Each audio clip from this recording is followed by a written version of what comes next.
Jon Jones was getting blacked out drunk at parties the week before scraping victory over Alexander Gustafsson.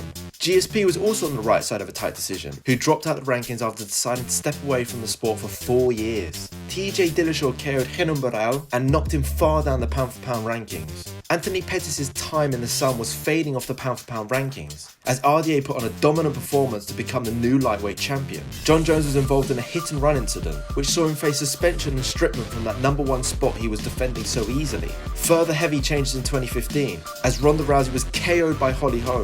The standout moment of 2015 is Conor McGregor's KO of pound-for-pound number 1 Jose Aldo, the beginning of the McGregor era. Bisping puts England on the pound-for-pound rankings, as he KOs Luke Rockhold on short notice. Conor McGregor becomes the first ever double champ by KOing lightweight champion Eddie Alvarez in one of the cleanest striking performances ever seen inside the octagon. Max Holloway TKOs Jose Aldo for the first time to help him climb 7 places up to 5th.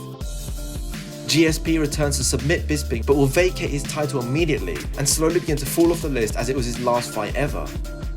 Daniel Cormier becomes the second ever double champ, carrying Stipe Miocic and earning the number 1 spot over the consistent title defenses of Demetrius Johnson. The biggest fight in UFC history saw Khabib submit Conor McGregor to earn a top 3 spot that he'd hold on to for the rest of his career. Amanda Nunes KOs Cyborg, beginning her reign as the female GOAT. Miocic gets the belt back against Daniel Cormier, knocking Cormier off the number 1 spot and Stipe back amongst the top 4. At the turn of the pandemic, the UFC kept marching on with the first numbered card, UFC 249. Henry Cejudo retired on that night after finishing Dominic Cruz, while in the main event Justin Gaethje battered Tony Ferguson to earn his shot at Khabib. Khabib finally becomes the number 1 pound-for-pound fighter after submitting Justin Gaethje in the second round of his final fight in an unbeaten career. Usman continues his welterweight dominance in a win over former teammate Gilbert Burns. A second win over Colby Covington grows Usman's streak ever closer to Anderson's record and puts Usman at number 1 over the inactive Jon Jones.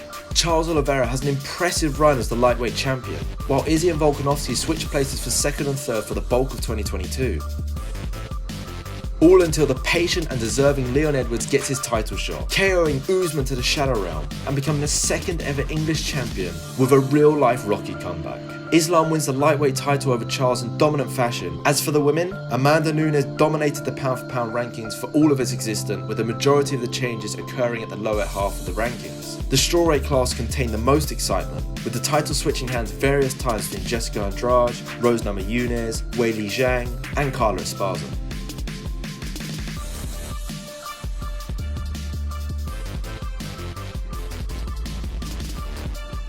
Juliana Pena pulls off a bigger upset than Holly Holm vs Ronda Rousey as she submits the female GOAT in an incredible display of toughness and grit. Contenders came and went at the bottom half of the rankings, but the top 5 looked the same for the majority of the pound-for-pound rankings for the women. Amanda would regain her top spot with a victory decision in the rematch, while the world still waits for Valentina and Amanda to meet once again in the octagon.